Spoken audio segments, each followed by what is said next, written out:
Hey everyone, tarot expert Joe Monteleone here. I'm so excited to share with you one of the coolest hidden technologies in the tarot, and that is the Tree of Life. So here's the thing.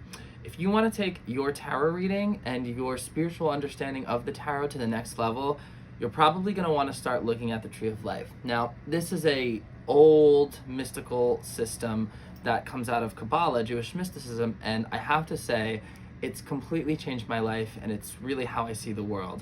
And it's a very transformative system, and it matches and works with tarot in such a beautiful, harmonious way. And in this video, this is a sample from my advanced tarot course where I review all of the major arcana cards and how they fit into the Tree of Life. So the Tree of Life, it's a blueprint of you, of me, of the species collectively, of the universe, and there's so many things you can do with it spiritually and practically, and I'm really excited to share this with you. So if you're interested in the Esoteric Tarot, if you want to learn more, I do teach classes. Please reach out to me. I probably have one starting soon, so hit me up if you're interested, and let's geek out about tarot. All right, much love. Happy reading.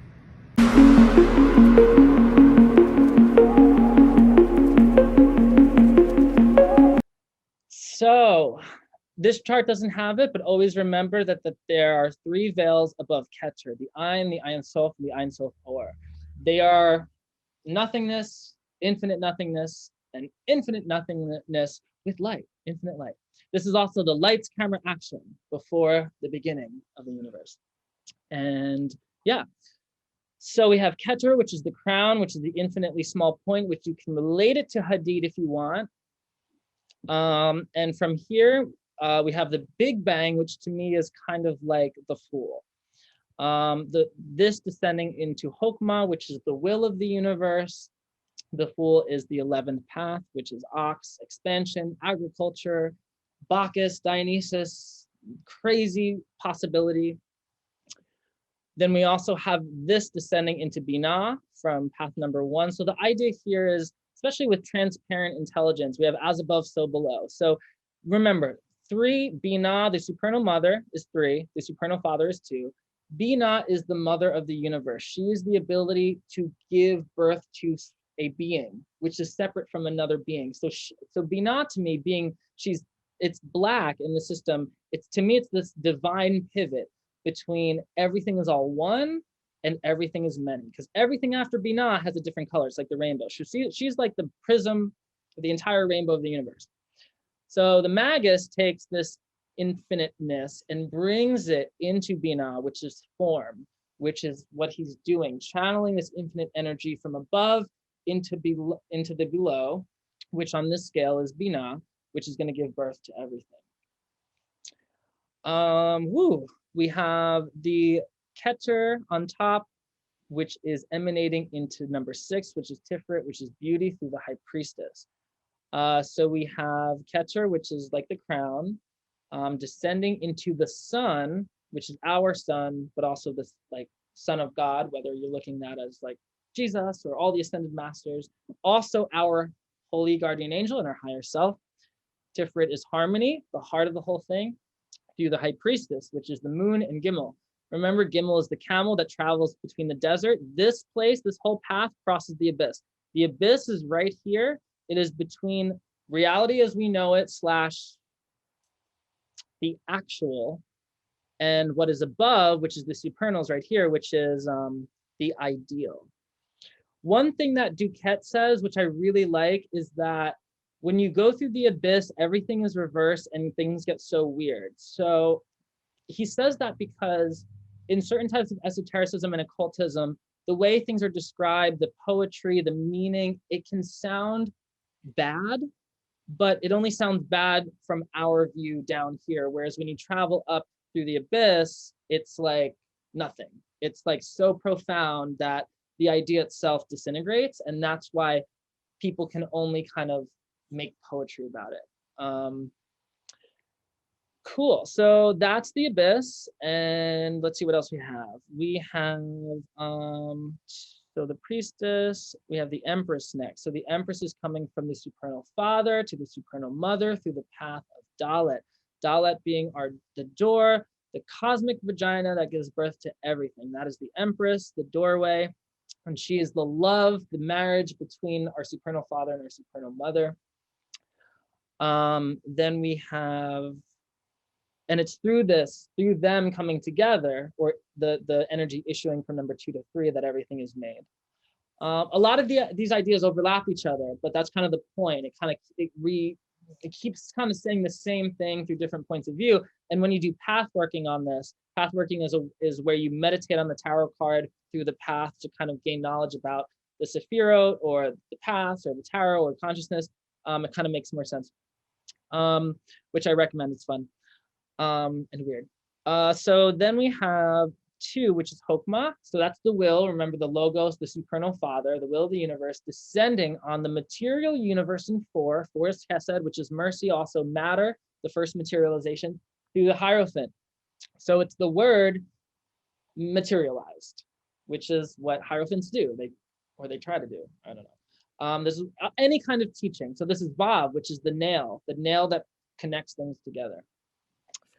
Then we have number 6, which is the lovers. I hope I'm not I missed the emperor. Okay, I'm gonna skip things around. I'm just gonna go my own way. So the emperor is 2 descending upon 6. So the idea here, the supernal father, right?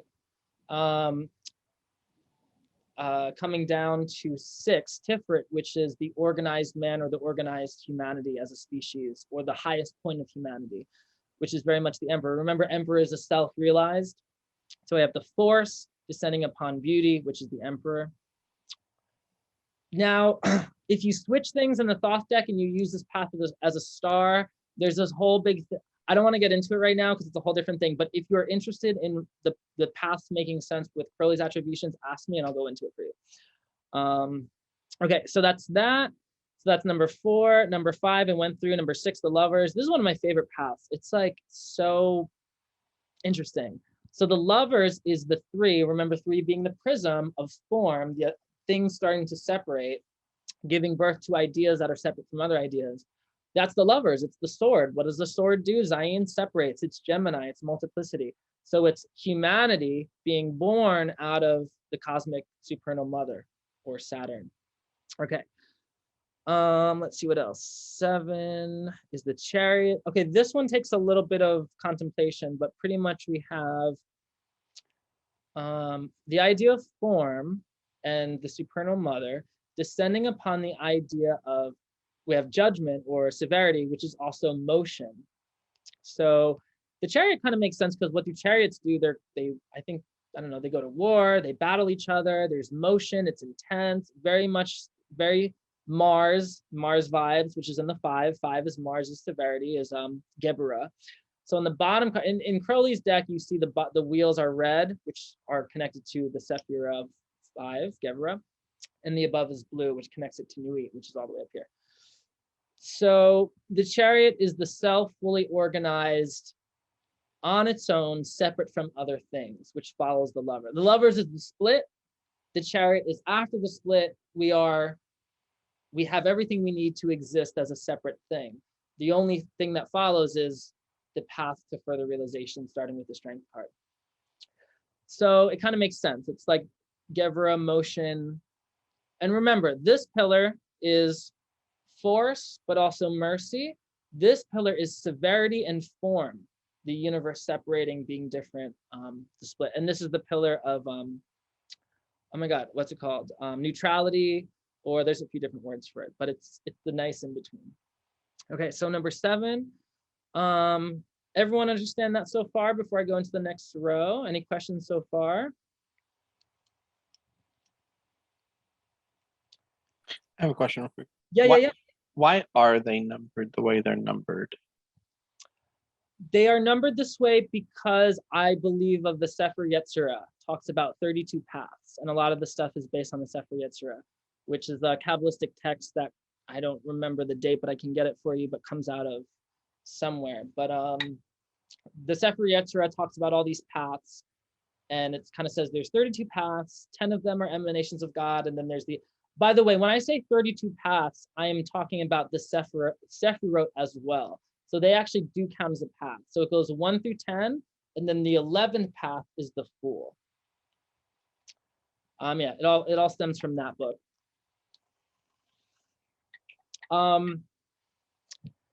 Crowley says that when we look at like numbers like 11, those numbers are used just for convenience to bring ideas together.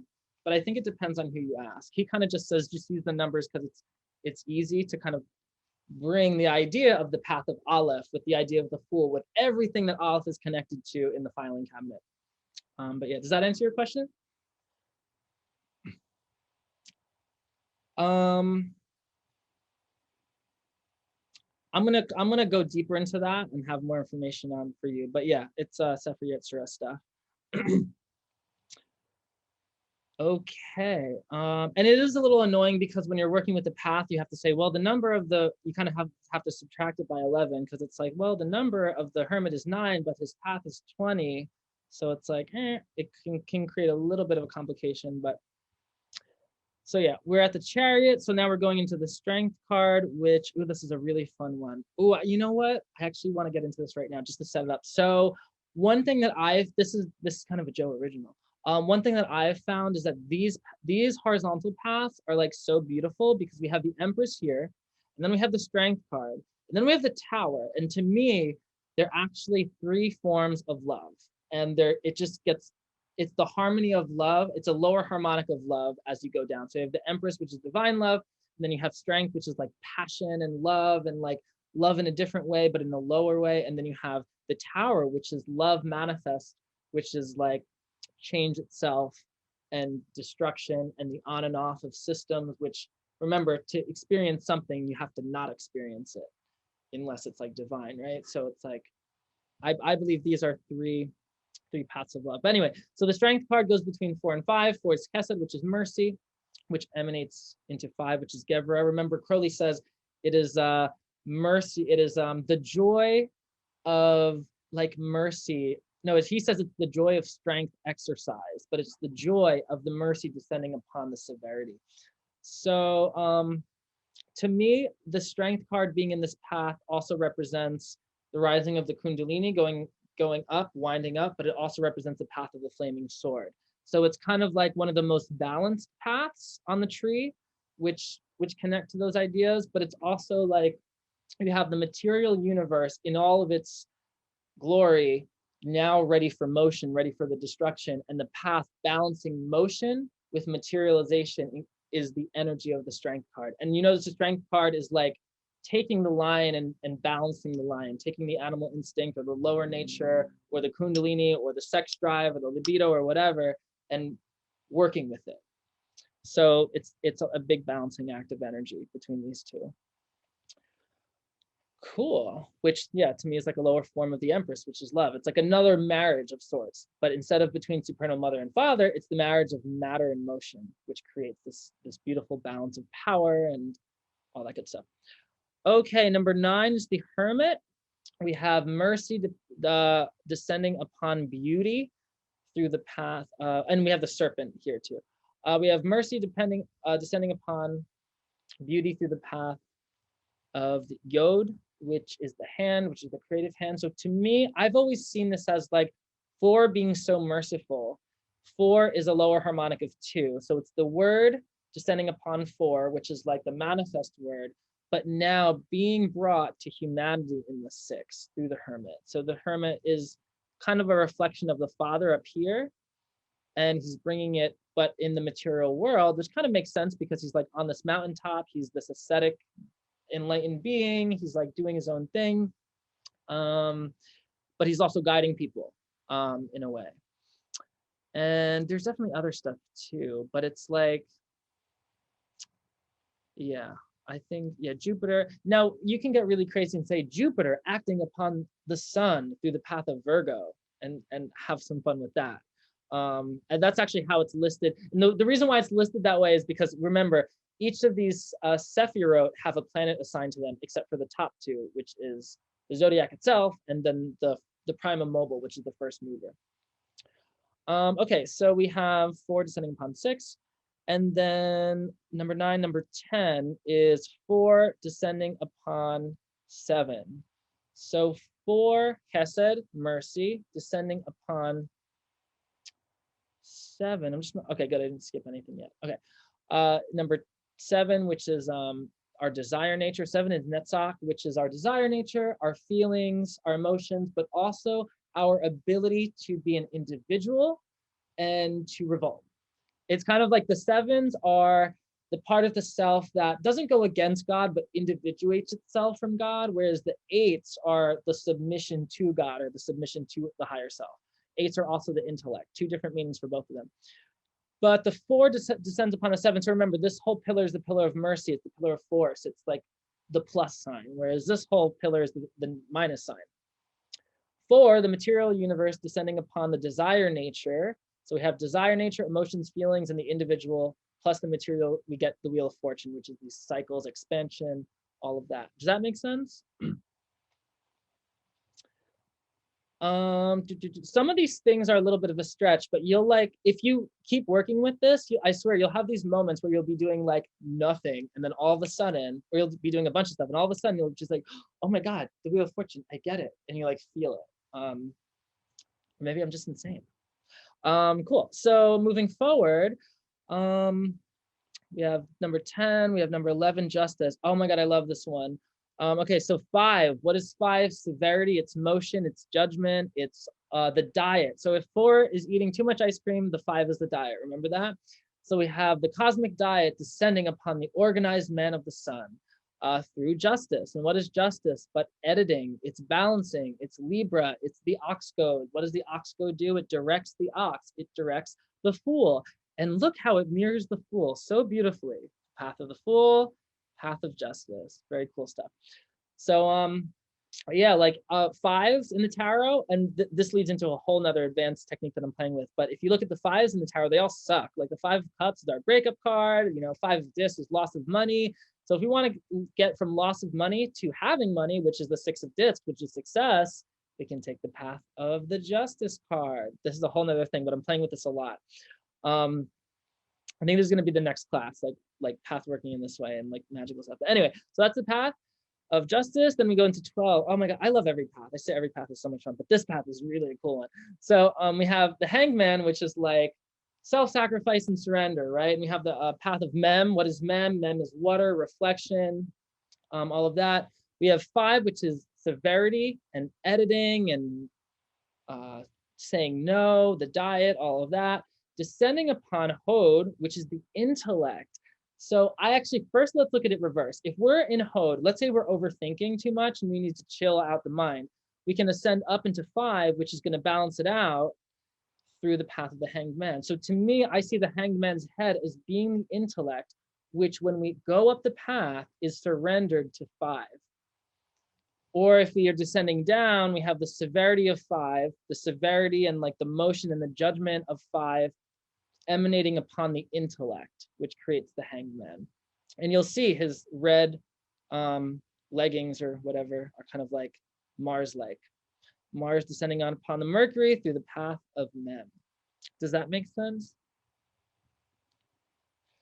Notice how just these 2 images are more severe and they have to do with like an offense, or they have to do with like something more severe, like a hanged man, a chariot. Like they're kind of like either warlike or they're kind of like saying no to something, whereas these cards are saying yes. The Wheel of Fortune is saying yes, yes, yes, yes, have it all, enjoy all materialization, but it's a roller coaster, like things manifesting. Whereas in the Hierophant is like, I'll teach you, it's good. He's like saying stuff. It's more of an expansion of stuff.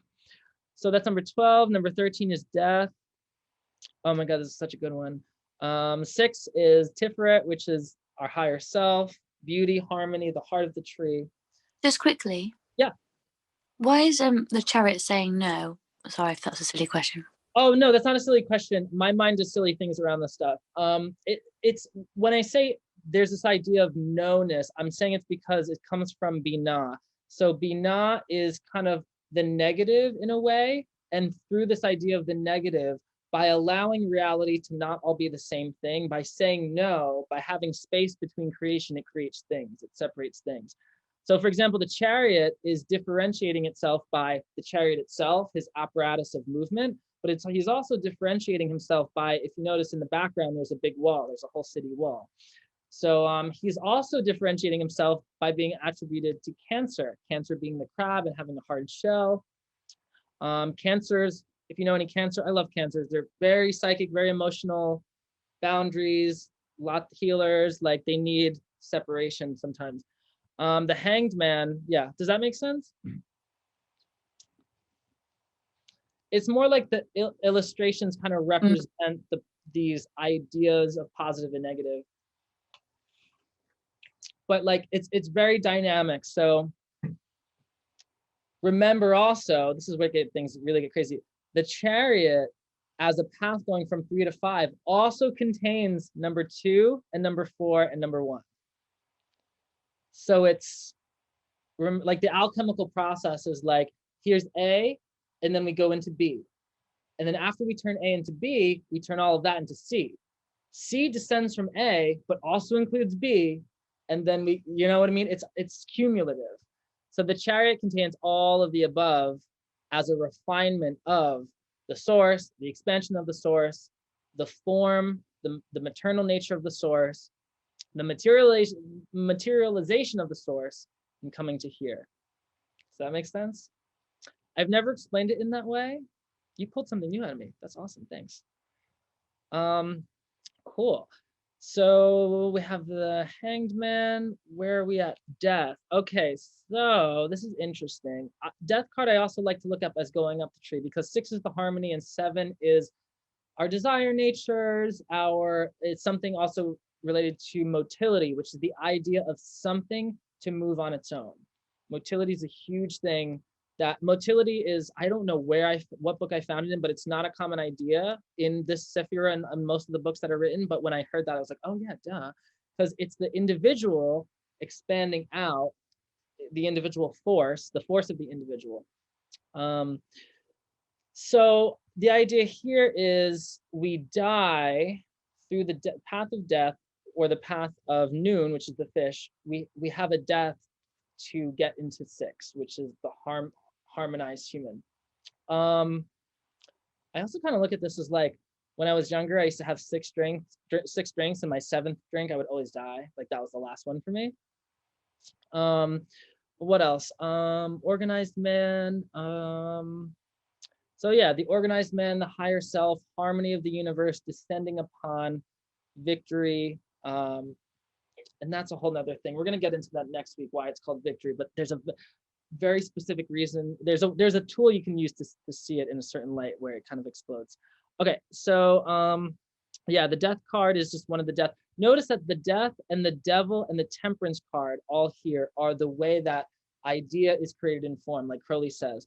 So through death, through the devil, through temperance, idea becomes form. And that's because we're coming out of the world of Yetzirah and we're starting to get into the world of Asaya, which is the material world down here. Okay, so that's death. Any questions on death? That was not a very good description of this path, but I'm gonna look back into it.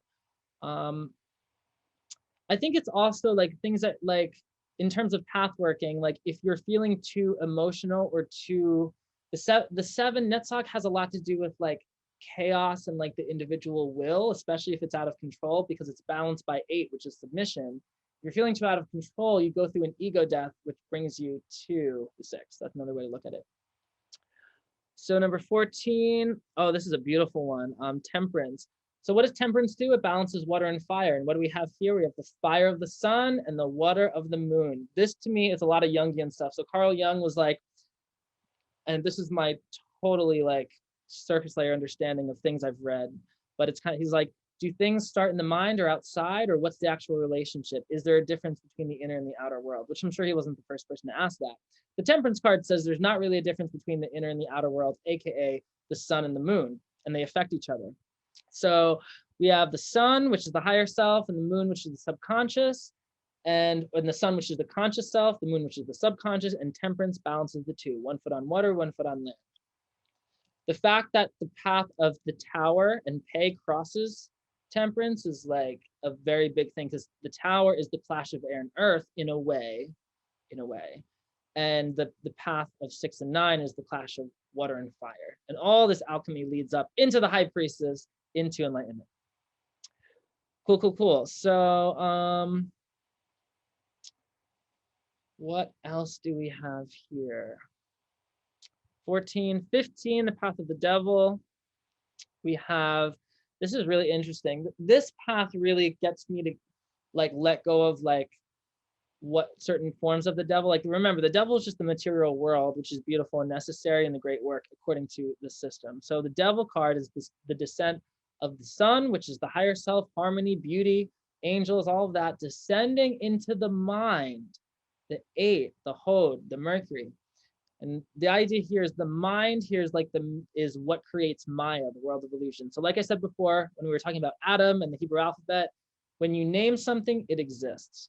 For something to exist, you give it a name, you measure it, and it exists in separation to something else.